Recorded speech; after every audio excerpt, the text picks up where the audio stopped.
1 year after the first Vorthak attack on Earth, President Han Seo stood on the observation deck of New Terra, humanity's massive mobile command station.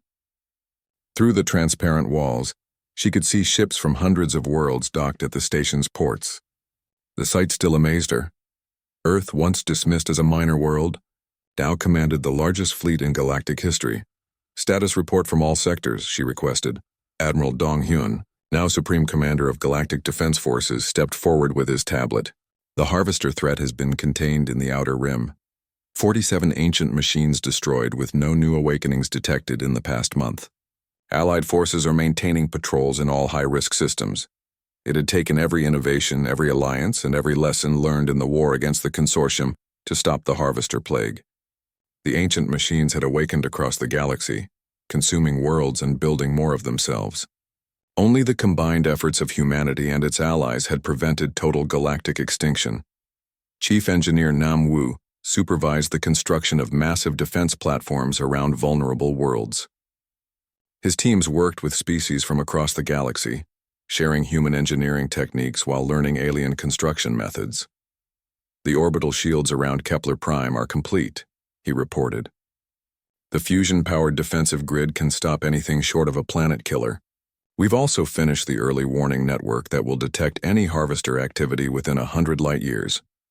These were the kinds of projects that the old galactic powers had never attempted.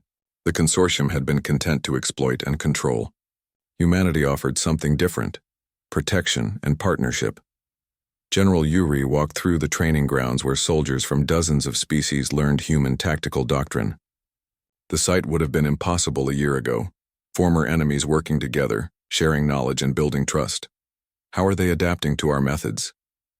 asked Colonel Seongmin, watching a mixed unit of humans, former Vorthak soldiers, and Zephyr Collective warriors practicing coordinated assault tactics. "Better than expected," Yuri replied. "Turns out that when you give people something worth fighting for, they learn quickly.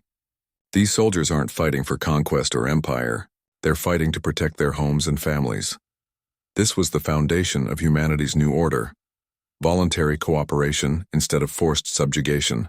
Species joined the alliance because they wanted to, not because they had to." Dr. Haye Jin, now Director of Galactic Defense Research, stood in her expanded laboratory complex that spanned 3 space stations.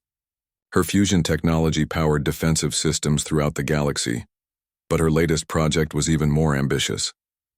"The integration protocols are working perfectly," she told her research team. "We can now combine technologies from over 40 different species into single weapon systems. The quantum plasma hybrid cannons are 3 times more powerful than anything we built during the war." Engineer Subin examined the blueprints for humanity's newest class of ships. These designs would have been impossible under the old system. The Consortium species never shared technology. They hoarded it to maintain their advantages. "And that's why they lost," Dr. Hyojin replied. "Innovation requires cooperation. The more minds working on a problem, the faster we find solutions." Ambassador Kyung-ho addressed the reformed Galactic Assembly from the same hall where he had once been dismissed as a primitive.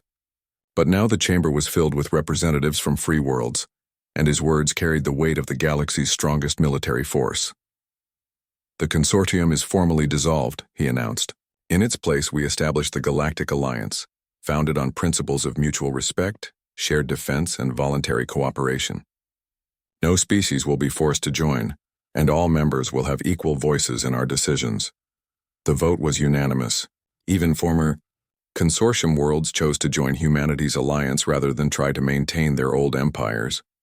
But the real test came when long-range sensors detected something approaching from the void between galaxies. The Harvesters had been sending signals into deep space before they were destroyed, and now something was answering. Dr. So Young analyzed the quantum signatures with growing concern. "These ships aren't from our galaxy," she reported to the Emergency Council. "The technology is similar to the Harvesters but more advanced. And there are thousands of them. The real first civilization," Dr. Jin Young realized with horror. The Harvesters weren't their main force. They were just scouts sent ahead to prepare the way. Admiral Wu Jin studied the tactical projections with grim determination. The approaching fleet was larger than anything the galaxy had ever seen, armed with technology that made even human innovations look primitive. How long until they arrive? President Hanseo asked. 6 months, So Young replied. Maybe less if they have faster drives than we're detecting. 6 months to prepare for an enemy that had consumed entire galaxies. 6 months to unite every remaining species behind humanity's leadership. 6 months to create weapons and defenses that could stop beings who had ruled the universe when Earth was still forming.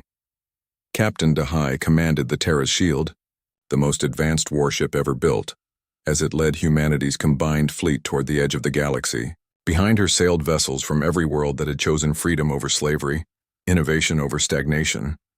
Signal from the lead elements, reported Communications Officer Jamin. First contact with the enemy fleet in 30 minutes. Dahai looked around her bridge at the mixed crew of humans and aliens working together. A year ago, most of these species had been enemies or strangers. Now they were united in common cause. All ships, this is Terra's Shield, she broadcast to the fleet. Today we face an enemy that has conquered 1,000 galaxies. They see us as insects to be crushed, but they don't understand what makes us strong. She paused, looking at the tactical display showing the massive enemy formation. We are not strong because of our technology, though it is impressive. We are not strong because of our numbers, though they are great. We are strong because we chose to stand together. We chose to protect each other. We chose to build something better than what came before. The enemy fleet appeared on the horizon like a dark storm, ships that dwarfed anything in the known galaxy, their weapons charged with energies that could crack planets, and their formations spoke of military precision refined over millions of years. But the Allied fleet didn't retreat. Ships from Earth sailed alongside vessels from the former consortium worlds, all following the tactical innovations that humanity had developed. They moved like a school of fish, each unit adapting to the whole, each captain making decisions that served the greater strategy. The battle would decide the fate of not just their galaxy, but every world that chose cooperation over conquest, innovation over tradition, hope over fear. Young Su, piloting his fighter Soul's Hope, looked at his wingman, a former Vorthak pilot named Kelmore. A year ago, they would have been trying to kill each other. Now they flew together to protect both their worlds. Ready for this? He asked over the comm channel. Ready, Kelmore replied in heavily accented human language. For the Alliance. For our families. For the future. As the two fleets closed toward battle, Admiral Dong Hyun stood on the command deck of New Terra, watching tactical displays that showed the approaching storm. Around him, staff officers from dozens of species worked together with the efficiency that only common purpose could create.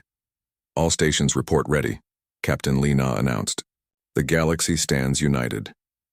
Dong Hyun smiled, remembering how this had all started, with a small blue planet that the galaxy had dismissed as worthless.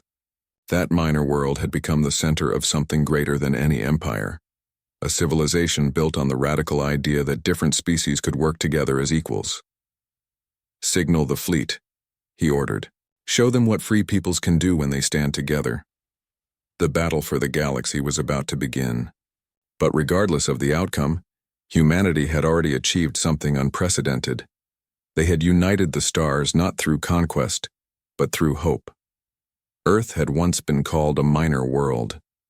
Now it was known as the galaxy's protector, the world that had taught the universe a new way to live among the stars. And in the darkness between galaxies, ancient enemies were about to learn that some things were worth more than conquest. Some things were worth dying for. The age of empires was over. The age of alliance had begun. And at its heart stood a small blue planet whose children had dared to dream of something better than the galaxy they had inherited. The stars themselves would remember this day, when the dismissed became the protectors, when the minor world became the major hope. When humanity taught the universe that strength came not from domination, but from unity. They had once called Earth a minor world. Now they called it their salvation. The Vorthak Empire, which had dominated 3 sectors of the galaxy for over 2,000 years, was dying. Emperor Zulkast stood in the throne room of his ancient palace, watching tactical displays that showed the systematic destruction of everything his ancestors had built. Red indicators marked lost worlds, fallen fleets, and conquered systems. Green dots showed human and allied forces advancing on all fronts. The impossible had become reality. The Empire was losing to primitives who had barely achieved spaceflight a year ago. My Emperor, General Techmore said, his crystal body dimmed with exhaustion. "We have lost contact with the 4th and 7th fleets. The humans have taken the Rigel system and are advancing on our core worlds." Zulkast's rage echoed through the chamber like breaking glass. "How is this possible? We have ruled the galaxy for millennia. Our technology is superior. Our experience in warfare spans thousands of campaigns. Their tactics are unlike anything we have studied," Thekmore replied carefully. "They do not follow established military doctrine. They adapt to each situation in ways that our computers cannot predict. And their technology? What about their technology? It evolves, my Emperor. Every battle teaches them new capabilities. They improve their weapons between engagements. Their ships become stronger after each defeat we inflict upon them. This was the truth that terrified every alien military commander. Fighting humans made them stronger. Each victory came at a cost, because humanity learned from every encounter and emerged more capable than before. Fleet Admiral Wu Jin stood on the bridge of the Terra's Vengeance, humanity's newest and most powerful warship. Around him, the combined fleets of the Human Alliance assembled for the final assault on the Vorthak home system. Over 300 ships from dozens of species, united under human leadership. "Status report from all task forces," he ordered. Captain Hai Wan stepped forward with her tactical display. "Allied forces are in position throughout the system. The orbital defense platforms have been neutralized. Enemy fleet strength is estimated at 200 ships, but they're trapped between our forces and their own planet. Any word from Emperor Zulkast? He refuses to surrender. Intelligence reports suggest he's activated some kind of ancient defense protocol." Wu Jin frowned. The Vorthak were desperate, and desperate enemies were dangerous. "Signal all ships. Maintain defensive formations.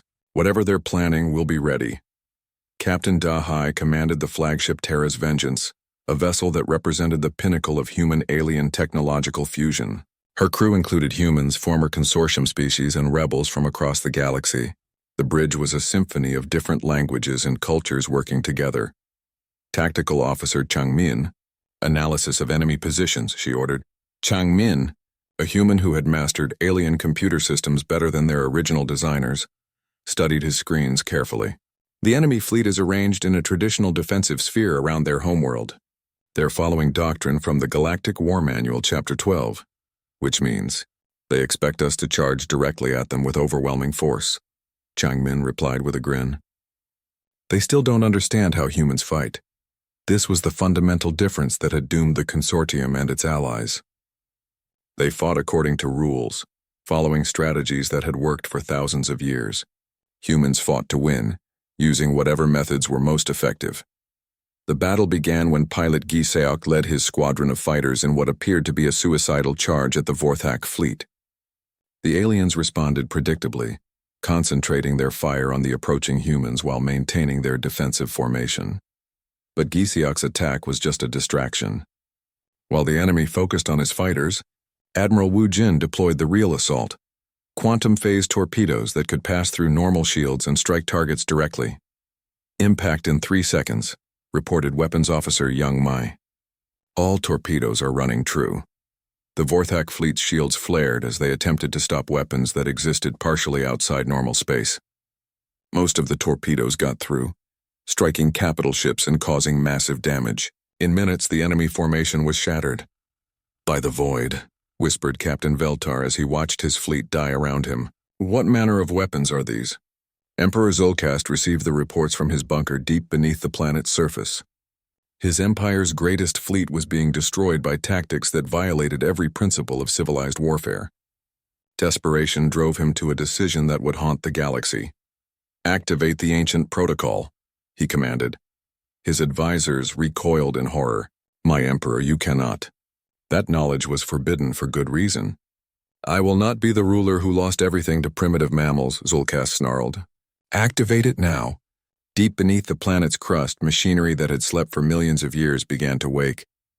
The Vorthak Empire had been built on the ruins of an older civilization, one that had possessed technology beyond current understanding. In their desperation, they were about to unleash something that their ancestors had buried for the safety of the galaxy. Commander Yuri led her Marines in the assault on the planet's surface, while the space battle raged overhead. Her soldiers wore Dr. Yunji's adaptive armor and carried weapons. that could punch through anything the enemy possessed. Resistance is lighter than expected, reported Sergeant Minke as they advanced through the capital city. Most of the enemy forces have retreated to underground positions. Too easy, Yuri muttered. Something felt wrong about this victory. The Vorthak were many things, but they weren't cowards. If they were retreating, they had a reason. Her suspicions were confirmed when the ground began to shake. Deep rumbles echoed from beneath the planet's surface as ancient machinery came online. Emergency alerts flashed on every human ship as sensors detected massive energy buildups. All forces, emergency withdrawal, Admiral Wu Jin ordered. Something's happening planetside, but it was too late. The ancient machines had been designed as a weapon of last resort, something so terrible that even the warlike Vorthak had sworn never to use it. Now facing extinction, Emperor Zulcast had broken that oath. The planet's surface split open as something enormous emerged from the depths. It was a machine, but unlike anything in current galactic technology. Black metal that seemed to absorb light, weapons that bent space itself, and an artificial intelligence that had been sleeping for eons. What in the cosmos is that? Captain Dahai whispered as her ship's sensors struggled to analyze the impossible readings. It's a harvester, came a weak transmission from the planet's surface. Emperor Zulcast's voice was filled with terror and regret. We found it buried beneath our homeworld when we first settled here. Our ancestors swore it would never be awakened. What does it do? Changmin asked, though he wasn't sure he wanted to know the answer. It consumes worlds, Zulcast replied. It was built by the first civilization to devour planets and convert their mass into more machines. We thought we could control it. We were wrong. The Harvester's awakening sent shockwaves across the galaxy as ancient sensor networks detected its energy signature. On worlds that had been peaceful for millennia, buried ruins began to stir. Emergency broadcasts warned of something that galactic civilization had forgotten. There had been others before them, and they had left weapons behind. Dr. Jin Young analyzed the data from her research station, her face pale with growing understanding. This isn't just one machine, she told the Emergency Council. There are hundreds of them, maybe thousands scattered across the galaxy. The energy signature from the Vorthak world is waking them up. How do we stop them? General Park asked. I don't know if we can, Jin Young replied. According to these readings, the first civilization built the harvesters to be unstoppable. They consumed their own creators before going dormant. Admiral Wu Jin watched helplessly as the ancient machine began to devour the Vorthak homeworld, converting matter into energy and using that energy to build more of itself. The Vorthak fleet, caught between the human forces and their own planet killer, was being destroyed by both sides. We have to retreat, Captain Dahai reported. Our weapons aren't even scratching that thing. But as the human fleet pulled back, Emperor Zulcast made one final transmission. His image appeared on screens across the galaxy, broadcast on every frequency his dying empire could access. I am Emperor Zulcast, last ruler of the Vorthak Empire, he said, his crystal body flickering with fading light. I have doomed us all in my pride and fear. The humans, they were never our real enemy. There are things in the dark between stars, things our ancestors fought and barely defeated, and I have awakened them. The transmission cut off as the harvester consumed the last of the planet's crust, transforming the Vorthak homeworld into raw materials for its terrible purpose. Across the galaxy, humanity's allies stared in shock at the footage. The empire that had seemed unbeatable just hours ago was gone, consumed by something far worse than any war between civilized species. Dr. So Young worked frantically in her laboratory, analyzing every piece of data from the encounter. The quantum signatures were unlike anything in current technology, but they contained patterns that human minds could understand. We can fight them, she announced to the emergency session. Harvesters are machines, and machines can be defeated. 6 months after the first Vorthak attack, the galaxy had become unrecognizable. What had started as a simple conquest of a primitive world had exploded into the largest conflict in galactic history, and for the first time in millennia, the established powers were losing. Admiral Hyun-Soo stood on the bridge of humanity's newest flagship, the Terra's Wrath, watching the tactical display with satisfaction. Green dots showed human and allied forces scattered across the galaxy, while red marks indicated consortium strongholds under attack. The map told a story that terrified the alien powers. Humanity was winning. Status report from all theaters, she ordered. Captain Na Young stepped forward with her data pad. The Fourth Fleet has secured the Aldrin system. Resistance was minimal. The Fifth Fleet is en route to support the rebellion on Kepler Prime, and Admiral Jin Woo's First Fleet just achieved a decisive victory at the Battle of Wolf's Gate. Hyun Soo smiled. The Battle of Wolf's Gate had been impossible according to galactic military doctrine. A human force of 30 ships had defeated a consortium fleet of over 100 vessels by using swarm tactics that overwhelmed alien command and control systems. The secret was simple. Humans thought faster than aliens. While enemy commanders waited for orders from their hierarchical command structures, human pilots made split-second decisions and adapted to changing conditions instantly. By the time alien admirals decided on a strategy, the battle was already over. But the real change wasn't happening in space. It was happening on worlds across the galaxy, as oppressed species looked at humanity's success and began to hope. Ambassador Kyung-ho now commanded a coalition of 47 rebel worlds, coordinating uprisings from his base on the liberated planet of New Korea. The same alien, leaders who had dismissed him as a primitive now feared his name. The Zephyr Collective has voted to join our alliance, he reported during the daily briefing. That brings our total population to over 12 billion beings across 63 star systems. General Park, now Supreme Commander of Allied Forces, studied the reports with amazement. 6 months ago we were alone. Now we're leading the largest rebellion in galactic history. It's not about us anymore, Kyung-ho said. We've shown every oppressed species that the consortium can be beaten. We've given them something they hadn't had in centuries. Hope. On the front lines, Colonel Seung-min led the first human ground assault on an alien world. The planet Vorthak Prime, former capital of the Vorthak Empire, had been considered unconquerable. Its surface was protected by energy shields, automated defense systems, and a garrison of elite soldiers, Seung-min's forces, equipped with Dr. Yoonji's adaptive armor and weapons that learned from each battle, overcame these defenses in 72 hours. It was a feat that galactic military experts had claimed was impossible. How did we do it? Asked Lieutenant Min-soo as they stood in the conquered capital city. We didn't follow their rules, Seung-min replied simply. They expected us to attack their strongest points with overwhelming force. Instead, we found their weaknesses and exploited them. While they defended their cities, we captured their infrastructure. While they protected their armies, we turned their own people against them. The key to victory hadn't been superior weapons or greater numbers. It had been understanding that war was about more than just fighting. It was about hearts and minds, about inspiring hope in allies and fear in enemies.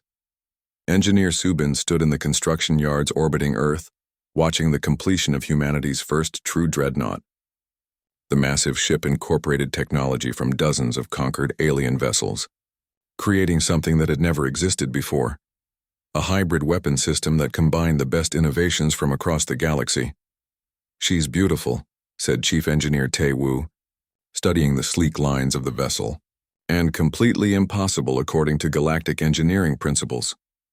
That's what makes her perfect, Subin replied.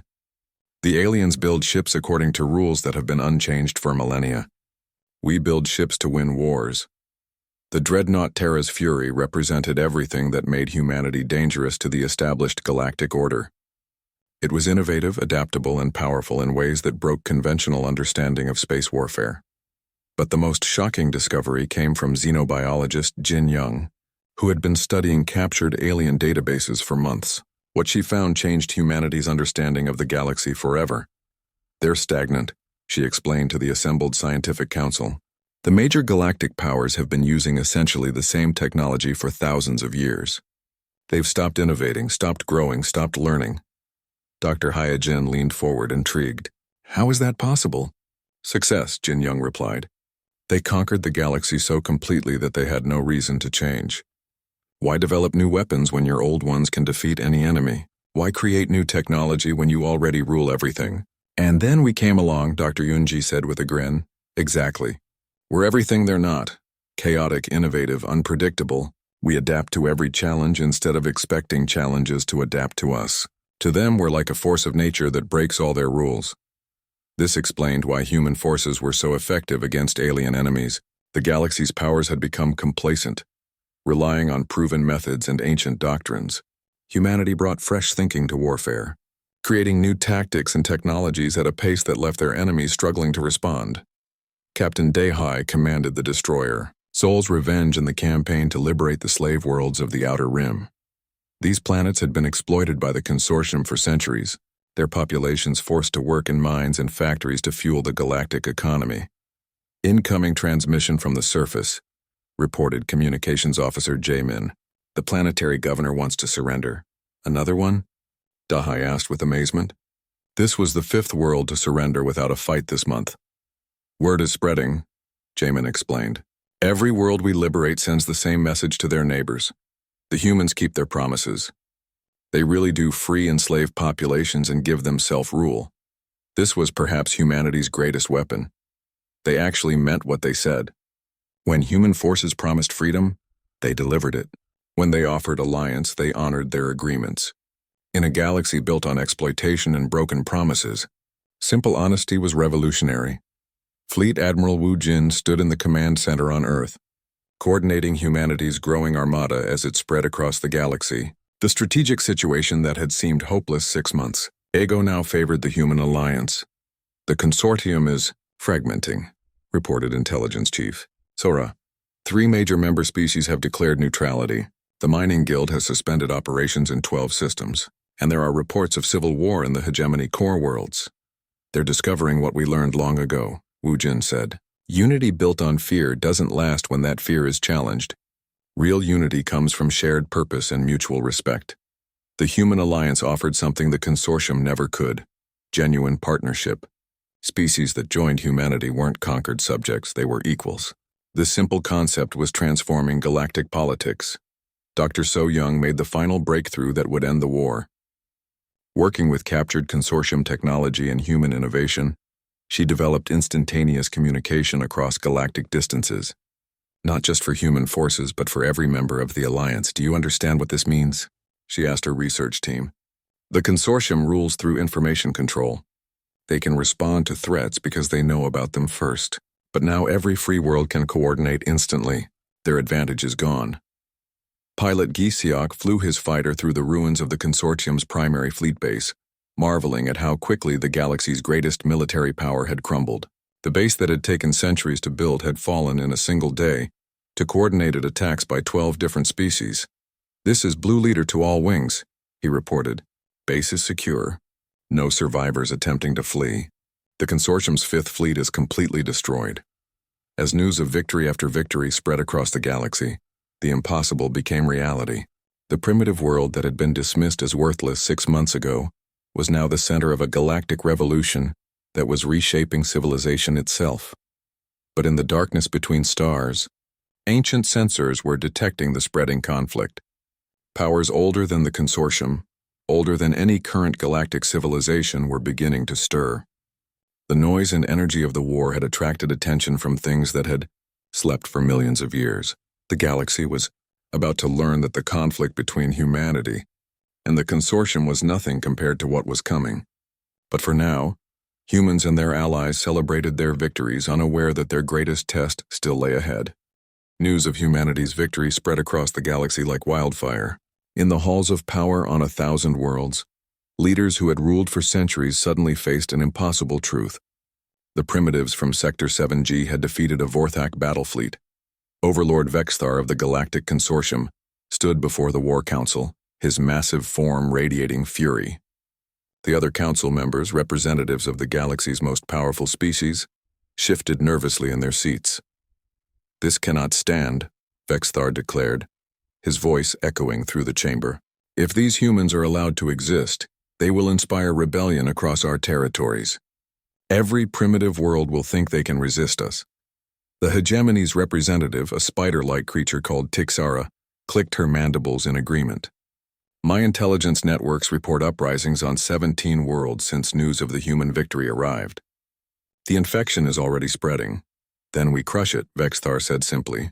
"I am assembling the largest fleet in consortium history, 500 ships from 6 different empires. These humans will learn that their victory was nothing but luck. But on Earth, luck had nothing to do with what was happening. The planet was transforming into something the galaxy had never seen before, a world entirely dedicated to war. General Park stood in the main command center, watching reports flow in from every continent. Factories that had made cars and computers yesterday were producing weapons and armor today. Civilian engineers worked alongside military scientists, creating new technologies at a pace that seemed impossible. "Status report," he ordered. Colonel Seong-min stepped forward with his tablet. "The Seoul shipyards have completed 6 new destroyers using captured alien materials. The Busan facility has produced 37 fighters with quantum drives. Dr. Heejin's fusion reactors are being installed in every major city. And the special projects?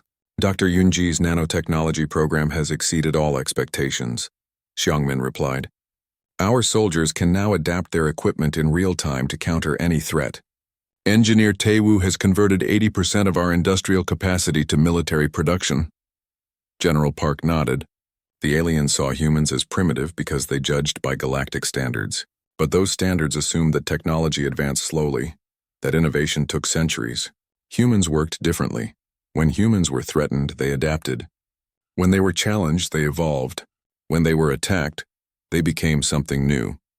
Captain Yoo-jin stood on the bridge of the destroyer Incheon Rising, watching her crew prepare for humanity's first offensive operation. The ship itself was a miracle of human engineering, built in just 6 weeks using technology that combined human innovation with captured alien materials. "Target confirmed," reported her tactical officer, Lieutenant Dae-won. "Consortium supply convoy, 12 ships heavily guarded." "Any sign they've detected us?" Yoo-jin asked. "Negative. The quantum stealth field is holding perfectly." Yoo-jin smiled. So Young's latest breakthrough allowed human ships to become completely invisible to alien sensors. The consortium convoy had no idea that death was waiting in the empty space between stars. "All ships, this is Incheon Rising. Execute Operation Ghost Strike." The human fleet decloaked around the alien convoy like sharks emerging from dark water. The aliens barely had time to register the attack before human plasma cannons tore through their shields. The battle was over in minutes. But this wasn't just about destroying ships. Engineer Won-sik had designed special boarding pods that allowed human soldiers to capture alien vessels intact. Every captured ship taught humanity new secrets about galactic technology. Pilot Bo-ram led her squadron through the wreckage, her fighters modified with alien technology in ways that broke every rule of engineering. Her ship mounted Vorthak plasma cannons powered by human fusion cores, creating weapons that were more powerful than anything either species could build alone. "This is Blue Leader," she reported. "Convoy destroyed, minimal casualties. We've captured 4 intact ships and their computer cores." The captured data was sent instantly to Earth through quantum communication links. Within hours, human scientists were studying alien star charts, military codes, and technology specifications. Every battle made humanity stronger and smarter. Dr. Yoonji worked in her laboratory beneath Tokyo, surrounded by alien technology samples and human innovations. Her latest creation sat on the workbench. Armor that could adapt to any threat in real time. Plasma weapons, kinetic projectiles, energy fields. The armor learned from each attack and became stronger. "The nanobots are exceeding all performance parameters," she told her assistant, researcher Jae-hyun. "They can rebuild damaged sections in seconds and adapt to new weapon types instantly." "How is that possible?" Jae-hyun asked, studying the test results. "Because we're not just copying alien technology," Dr. Yoonji explained. "We're improving it. The aliens have been using the same basic designs for thousands of years. They've stopped innovating. We never stopped learning. This was humanity's greatest advantage, though the aliens didn't understand it yet. Galactic civilization was ancient and stable, built on proven technologies and established doctrines. Change was slow and carefully controlled. Humans were chaos. They adapted, evolved, and innovated at a pace that seemed impossible to species who measured progress in millennia. What took the galaxy 1,000 years to develop, humans could improve in 1,000 days. Scientist Won-sik made the most important discovery of all, while studying captured alien neural interfaces. Human brains, it turned out, were uniquely suited to controlling alien technology. Where other species needed specialized training and cybernetic implants, humans could interface directly with any system. "It's like our minds are naturally compatible with all galactic technology," he explained to the research team.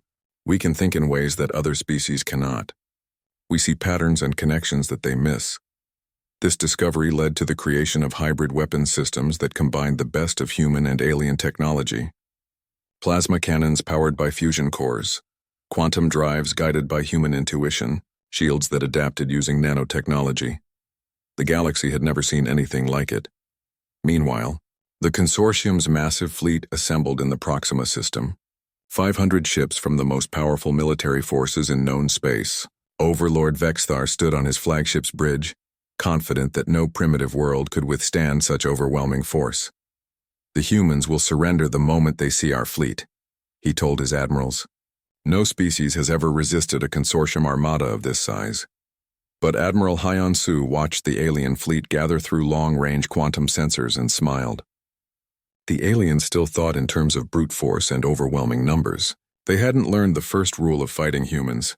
Numbers meant nothing if you couldn't hit your target. "Signal all ships," she ordered. "Begin Operation Swarm." Across the solar system, human vessels that had been hiding in asteroid fields and nebulae began to move. Not toward the approaching alien fleet, but around it. Using So-Young's quantum drives, they could appear anywhere instantly, striking targets throughout consortium space. The aliens were bringing their biggest hammer to crack Earth's shell. But humans had already slipped out the back door, and were setting fire to the galaxy. Dr. Hyejin received reports from across human space as her fusion technology powered weapons that reshaped the balance of galactic power. Every successful mission brought new data, new materials, new understanding of how the galaxy really worked. "We're not just defending Earth anymore," she told General Park during their daily briefing.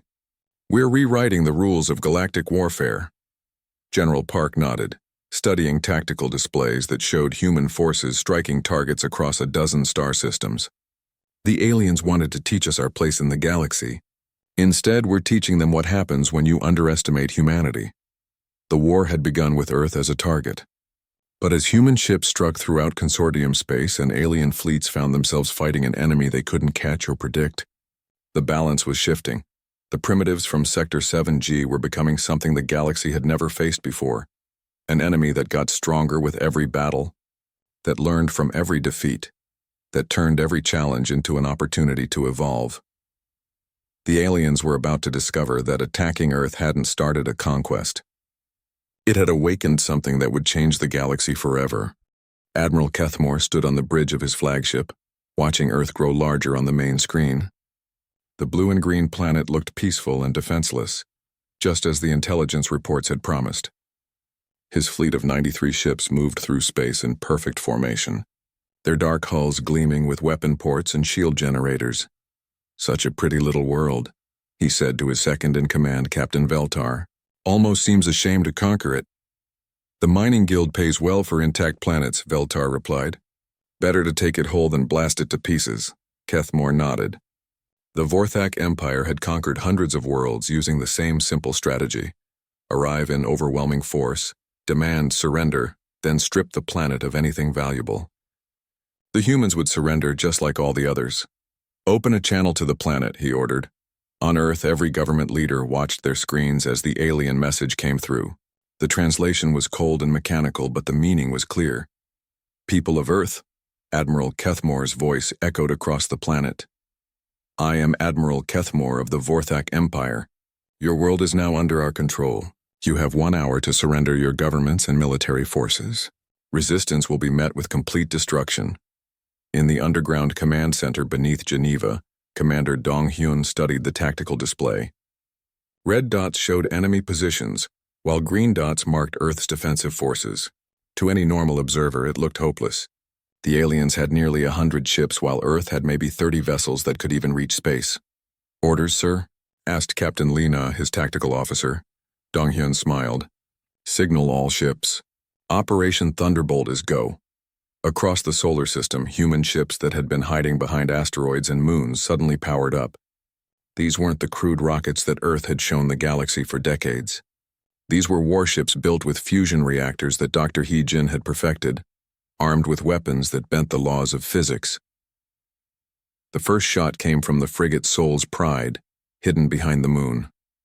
A lance of pure plasma struck the Vorthak flagship's shields, which flared and died instantly. The beam continued through the hull, carving the massive ship in half. What in the void was that? Kethmore shouted as his ship shook from secondary explosions. Emergency lights bathed the bridge in red as damage reports flooded in. Unknown weapons type, Veltar reported, his voice cracking with shock. The energy signature doesn't match anything in our databases. More human ships decloaked around the Vorthak fleet. The aliens had expected to find primitive chemical rockets and maybe some basic lasers. Instead, they faced weapons that made their own technology look ancient. Minho piloted his fighter Soul's Fury through the chaos of the battle. His small craft was built around one of So Young's quantum cores, making it faster and more agile than anything the galaxy had ever seen. While alien fighters followed predictable attack patterns learned from centuries of warfare, Minho fought like a human. He used the asteroid field as cover, leading 3 Vorthak fighters into the spinning rocks. The aliens flew in straight lines, their computers calculating safe passages. Minho dove between tumbling asteroids, rolled under a ship-sized boulder, and came up behind his pursuers. 3 quick bursts from his plasma cannons turned the alien fighters into expanding clouds of gas and metal. "This is impossible," Captain Veltar whispered as he watched human fighters dance through their formations. "They're violating basic tactical doctrine. No pilot should be able to fly like that." But human pilots weren't following alien tactical doctrine. They were following their instincts, adapting to each moment using creativity where the aliens used programming. It was chaos, but it was effective chaos. Commander Dong-hyun watched the battle from his command center, coordinating his forces through quantum communication links that So Young had built. The aliens were using radio waves that traveled at the speed of light. The humans were using quantum entanglement that worked instantly across any distance. "Enemy flagship is badly damaged," reported Captain Lina. "They're trying to retreat."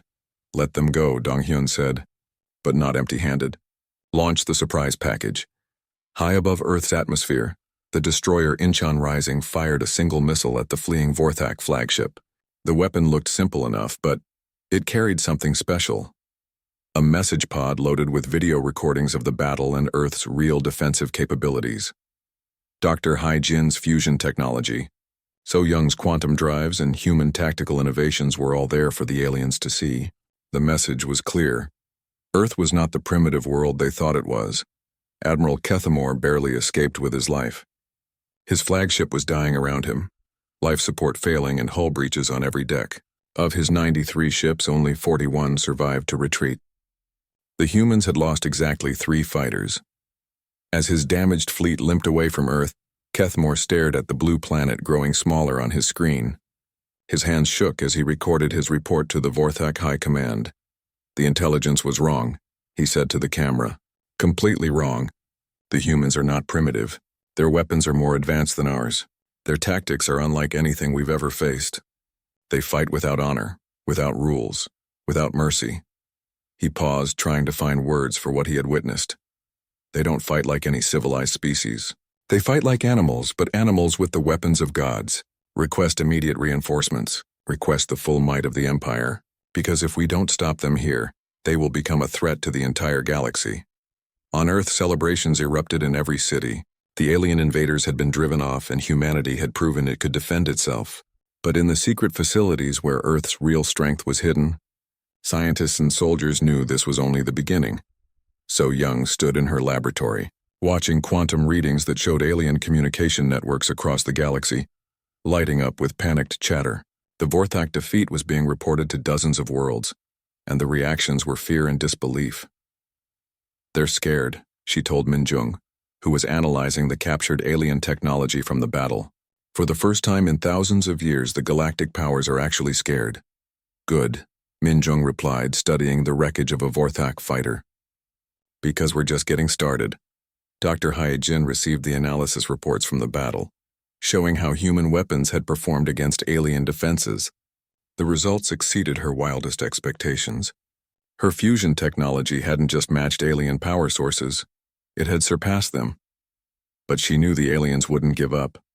The galaxy was built on the idea that newer species were weaker, that primitive worlds could be conquered at will. Earth had just shattered that belief, and the powers that ruled the stars wouldn't accept it easily. Junwoo monitored alien communications as news of the battle spread. 3 more fleets were already moving toward Earth, and these were much larger than the first. The consortium was gathering its full military might to crush the upstart humans once and for all. He smiled as he listened to their panicked planning. They still thought in terms of overwhelming force and traditional tactics. They still believed that superior numbers would guarantee victory. They had no idea what humans were really capable of when their backs were against the wall. The first battle was over. But the war was just beginning, and somewhere in the darkness between stars, ancient eyes were watching. The galaxy's attention had been drawn to a small blue planet in Sector 7G, and nothing would ever be the same again. The massive space station hung in the darkness like a metal city. Ships from dozens of worlds docked at its ports, their strange shapes telling stories of alien engineering. Inside the main hall, representatives from across the galaxy gathered for another boring meeting of the Galactic Consortium. Kyung-ho sat in the human section, which was really just 2 chairs in the back corner. His uniform felt cheap compared to the glowing robes and crystal armor worn by the other delegates. The translator device in his ear buzzed with alien languages, as species discussed trade routes and mining rights. "Next on the agenda," announced the consortium speaker, a tall being with blue skin and too many eyes, "the petition from Sector 7G for protected world status." Kyung-ho stood up. His legs felt weak as hundreds of alien eyes turned toward him. Most looked bored. Some looked annoyed that their time was being wasted. "Honorable delegates," Kyung-ho began, "I represent the planet Earth and its 4 billion human inhabitants. We request protection under Galactic Law 847, which grants—" "This is ridiculous," interrupted General Malthus of the Vorthak Empire. His crystal body clicked as he moved, and his voice sounded like breaking glass. "These primitives have nothing to offer. Their world produces no rare metals. They have no advanced technology. They cannot even travel faster than light without our help." Murmurs of agreement rippled through the hall. The delegate from the Zephyr Collective, a floating jellyfish-like creature, pulsed with colors that meant amusement. "Their weapons are still chemical-based projectiles. My people abandoned such things 3,000 years ago." Kyung-ho felt his face turn red. "We may not have your technology, but we are a growing civilization. We have art, literature, music, and what use is that?" General Malthus's laugh sounded like scraping metal. "Can your music stop a plasma cannon? Can your art deflect quantum missiles? You are children playing with toys while the galaxy moves around you." Back on Earth, Dr. Hyejin worked late in her laboratory buried deep under Seoul. The city above buzzed with normal life, but down here in the secret government facility, she was changing the future. Her latest experiment sat on the metal table, looking like nothing special. Just a small cylinder with wires coming out of it, but she knew better. Inside that cylinder was a new kind of fusion reaction, one that could power a city or destroy a mountain. The alien technology samples they had studied for years had taught her much, though the aliens didn't know humans were learning from their garbage. "Still working?" asked Junwoo as he entered the lab. His friend looked tired, but his eyes were bright with excitement. "The compression ratios are perfect," Hyejin said, not looking up from her screen. "This will produce 10 times more energy than anything the aliens showed us in their generous technology demonstrations." Junwoo sat down at his communication station. Banks of monitors showed signals from across the solar system and beyond. Most governments didn't know that Earth had been listening to alien military channels for months. What they heard wasn't encouraging. "Any news from the consortium meeting?"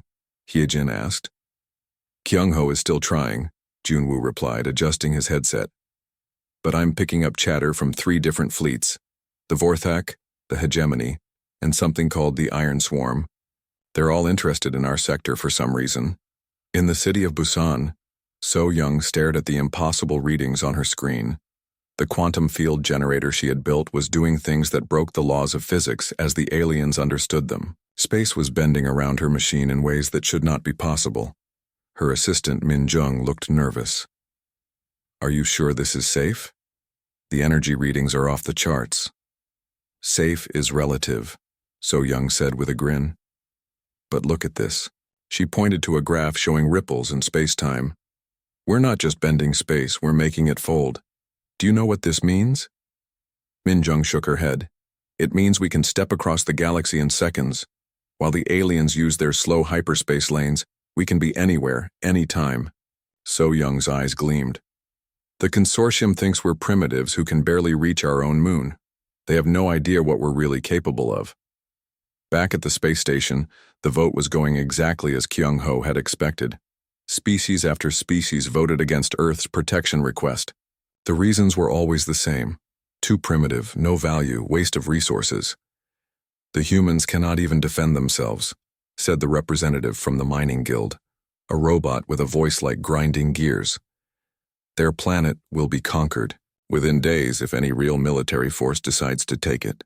Why should we waste consortium resources protecting something so weak?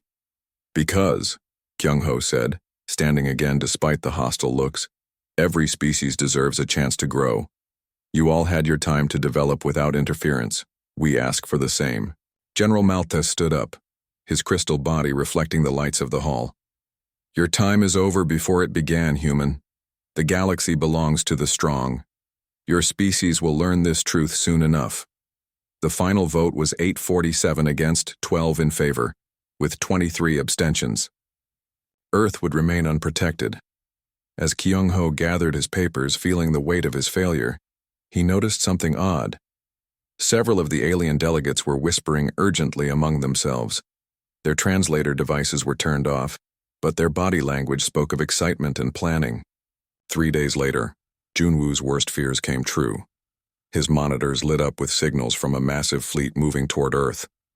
The ships were Vorthak design, but this wasn't a diplomatic mission. Energy signatures showed weapons charging and battle formations being set. Haijin, he called out. We have incoming hostiles. Estimated arrival in 6 hours. Haijin looked up from her fusion device. How many ships?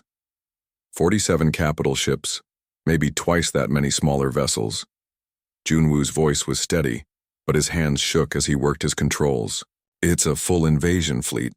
Haijin smiled, and it wasn't a nice smile. Good. I was wondering when we'd get to test our new toys. Across the Earth, hidden facilities came alive. Defense systems that the aliens knew nothing about powered up.